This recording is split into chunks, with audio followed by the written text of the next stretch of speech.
High everyone, स्वागत छ तपाईलाई फेरि पनि अर्को एउटा नयाँ भिडियोमा। फ्रेन्ड्स, नथिङले हाम्रो नेपालमा आफ्नो नथिङ फोन 4B लाई चाहिँ लन्च गरिसकेको छ र आजको भिडियोमा चाहिँ हामी यही मोबाइलको बारेमा कुरा गर्नेछौँ। यो मोबाइल हाम्रो नेपालमा के कति प्राइस पॉइन्टमा लन्च भएको छ र मोबाइलको स्पेसिफिकेसनको बारेमा पनि हामी अगाडि भिडियोमा कुरा गर्नेछौँ।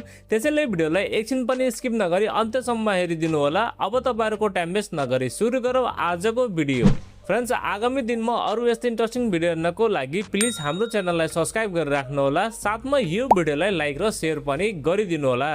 सबैभन्दा पहिला हामी कुरा गरौँ नथिङ फोन 4B मोबाइलको डिजाइन र डिस्प्लेको बारेमा। डिजाइनको बारेमा कुरानु पर्दा फोनको ब्याक साइडमा तपाईलाई डुअल क्यामेराको सेटअप, त्यसैको साथमा एलईडी फ्ल्याश र तलपट्टि नथिङको ब्रान्डिङ पाउनुहुनेछ र अगाडिपट्टि तपाईलाई सेन्टर पन्चोल डिस्प्लेको साथमा ग्लासको प्रोटेक्सन पनि दिएको छ। बिल्ड क्वालिटीको बारेमा कुरानु पर्दा ओभरअल यो मोबाइल प्लास्टिक बिल्डको साथमा लन्च भएको छ र मोबाइलको फ्रेम पनि प्लास्टिकको रहेको छ। साथमा यो मोबाइलमा IP64 को रेटिङ पनि दिएको छ। हल्का फुल्का पानीको छिटाहरू परे पनि मोबाइललाई त्यस्तो कुनै प्रब्लम हुने छैन। ओभरअलमा डिजाइनको बारेमा कुरानु पर्दा नो डाउट मोबाइलको डिजाइन एकदमै युनिक रहेको छ। तपाईलाई मोबाइलको डिजाइन कस्तो लाग्यो प्लिज कमेन्ट लेखिदिनु होला।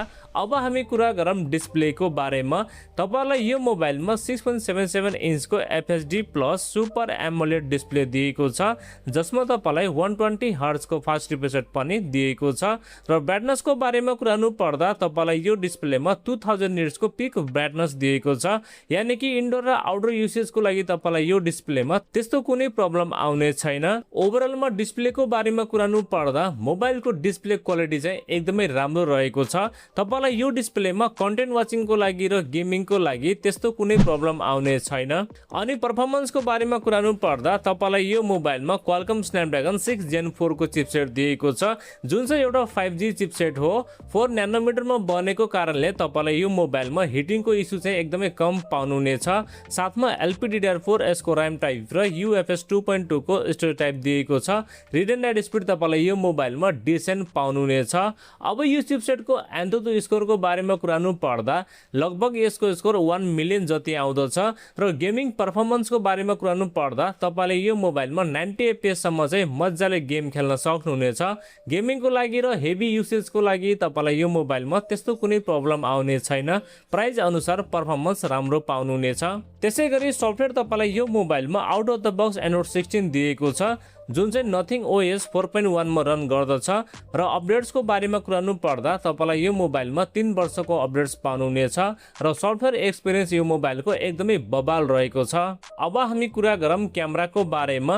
तपाईलाई यो मोबाइलमा 50 मेगापिक्सलको प्राइमेरी सेन्सर, 8 मेगापिक्सलको अल्ट्रा वाइड सेन्सर र सेल्फी क्यामेरामा चाहिँ 16 मेगापिक्सलको सेल्फी क्यामेरा सेन्सर दिएको छ। प्राइमेरी क्यामेरामा तपाईहरुलाई OIS पनि दिएको छ। भिडियो रेकर्डिङको बारेमा कुरानु पर्दा प्राइमेरी क्यामेराबाट तपाईहरुले 4K 30 FPS सम्म चाहिँ भिडियो सुट गर्न सक्नुहुनेछ र सेल्फी क्यामेराबाट चाहिँ 1080 को 30 FPS सम्म चाहिँ भिडियो सुट गर्न सक्नुहुनेछ।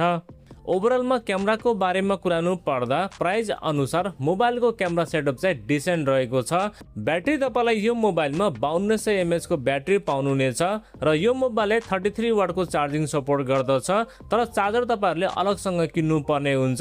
साथमा 7.5 वाटको रिभर्स चार्जिङ सुविधा पनि दिएको छ र ब्याट्री ब्याकअप तपाईलाई यो मोबाइलमा आरामसँग 1 दिनको पाउनुहुनेछ। प्राइभेसी र सेन्सरहरूको बारेमा कुरानु पर्दा तपाईलाई यो मोबाइलमा under display fingerprint scanner, face unlock, चार्जिङको लागि टाइप सी पोर्ट, साथमा ड्युल स्टिरियो स्पिकर दिएको छ, जसको क्वालिटी चाहिँ एकदमै राम्रो रहेको छ। बाँकी सबै बेसिक सेन्सरहरू तपाईलाई यो मोबाइलमा दिएको छ। सेन्सरको मामलामा तपाईलाई यो मोबाइलमा त्यस्तो कुनै प्रब्लम आउने छैन। फ्रेन्ड्स, अब हामी कुरा गरौँ नथिङ फोन 4B मोबाइलको प्राइसको बारेमा। यसको एउटा मात्र भेरिएन्ट हाम्रो नेपालमा लन्च भएको छ। 8+128GB 59,999 मा लन्च भएको छ।